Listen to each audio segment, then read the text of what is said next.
Salut à vous mes champions, c'est Daishan, donc j'espère que vous allez bien de votre côté. On se retrouve pour la vidéo avis du pay-per-view qui était cette nuit, c'est-à-dire Fastlane. Alors je tiens à vous dire que j'attendais pas du tout ce pay-per-view, comme vous avez vu dans les pronostics qui était très très rapide.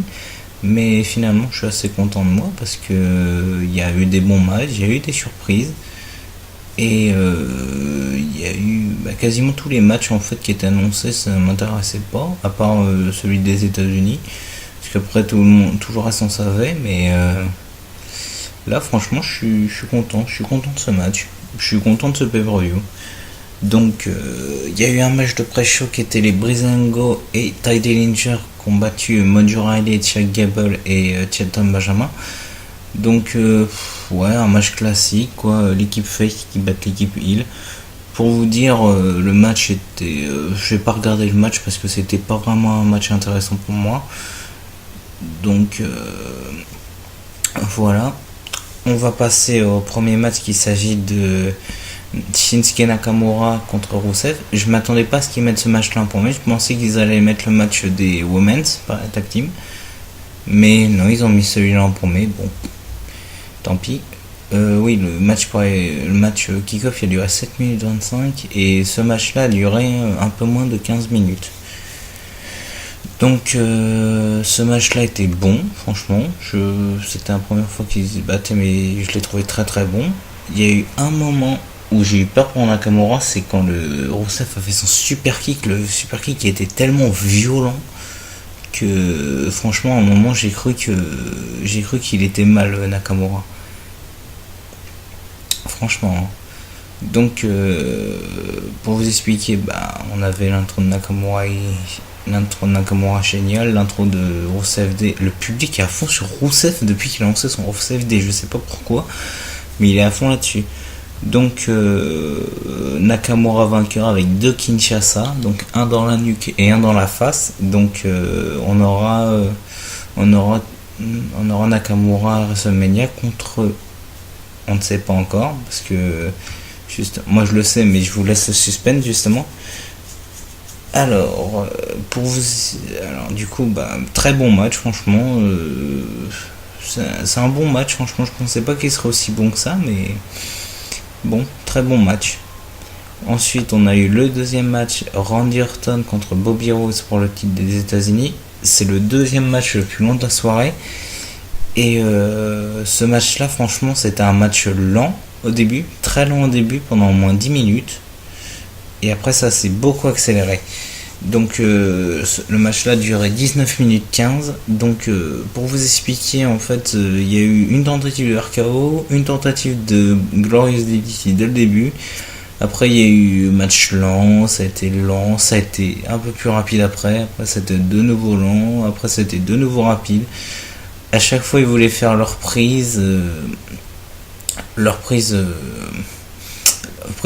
finale en fait, donc Glorious DDT et RKO, mais malheureusement ça n'a rien donné parce que justement ils se contraient mutuellement.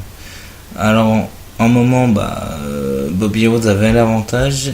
Pour vous expliquer la fin du match, il avait l'avantage et il a sauté en fait dans la deuxième grande, il voulait faire sa prise, son genre de brise nuque, sauf que Orton l'a surpris avec un RKO et donc du coup 1, 2 et 3, Orton il a le grand chelem, il a tous les titres, donc Orton nouveau champion des États-Unis.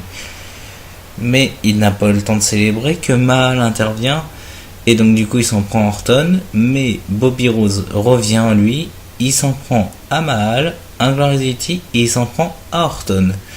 Donc moi j'avais pensé une intervention durant le match, mais c'était une intervention après le match et donc du coup je vois bien un triple threat match pour WrestleMania comme je l'avais pronostiqué. Donc ensuite le match qui m'intéressait le moins du monde, donc Natalya et Carmella contre Becky Lynch et Naomi. Le match a duré 9 minutes, bon c'est une bonne durée, et ce match était un match classique quoi, rien à dire dessus. Une intervention de Natalya, Carmella qui arrive à faire le tomber sur Becky Lynch et Naomi après un super kick. Rien à dire sur ce match, c'est un match classique. On va passer au suivant. Donc les Usos contre le New Day, donc responsable du New Day Kofi et Xavier Woods avec Big E à l'extérieur. Alors pour vous expliquer ce match, je l'ai trouvé très drôle.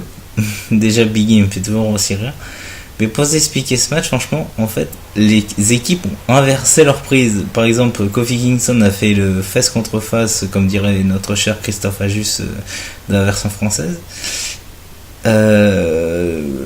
Jimmy, je crois qu'il a fait le boom job. Les Usos ont fait la prise de finition sur Kofi Kingston de New Day. Ils ont fait la prise de finition de New Day sur Kofi Kingston. Et Xavier Woods et Kofi Kingston ont fait les super kicks et presque le double splash. Donc franchement j'ai trouvé ça très drôle. Très drôle. Mais dès que les Usos avaient fait leur saut suicide, une intervention, les Bludgeon Brothers qui sont intervenus dans le match, qu'ils ont tout explosé. Et Xavier Woods a tellement souffert parce qu'il s'est pris le genre d'espèce de croix, espèce de double powerbomb sur la cage d'escalier. Je pense qu'il a dû bien souffrir, mais franchement là ça sent vraiment le combat triple menace pour WrestleMania. Xavier Woods, New Day, Uso et Bludgeon Brothers. Donc le match a duré 9 minutes, c'était vraiment un bon match, mais j'ai vu trop de ce match malheureusement. Mais franchement j'ai bien aimé hein. Mais le meilleur match que j'ai vu d'eux c'est le Hell in a Cell. Il était tellement bien ce match. Donc ensuite on avait le match pour le titre de Women's de SmackDown. Donc Charlotte qui défendait son titre contre Ruby Riott. Le match a duré 13 minutes 50 à peu près, donc ça va. Pour vous expliquer, il y a eu une intervention du Riot Squad qui était déjà présent et Becky Lynch et Naomi qui sont venus en plein match en fait. Mais j'ai tellement bien apprécié ce match grâce à la performance de Ruby Riott. Le match était violent, mais quand je dis violent, c'est violent quoi. Les femmes elles se sont bien défendues.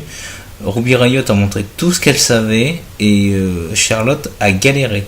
Le spot du match, bien sûr, Charlotte Flair qui fait son moonsault sur la barricade du public. Ça, franchement, j'ai très bien apprécié.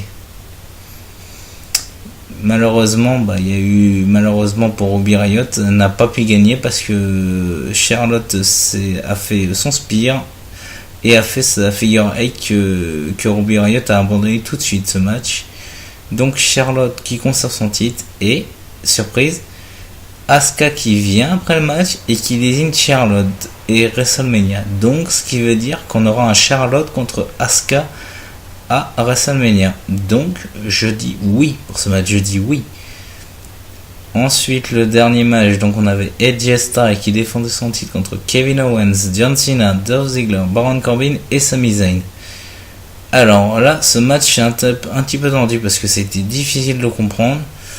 Alors AJ Styles qui était beaucoup en retrait dans ce match, Corbin qui s'est bien défendu, Zayn et Owens qui commencent leur rivalité, Ziggler qui a fait tout ce qu'il pouvait et Cena qui a bien enchaîné au début et qui était un petit peu absent.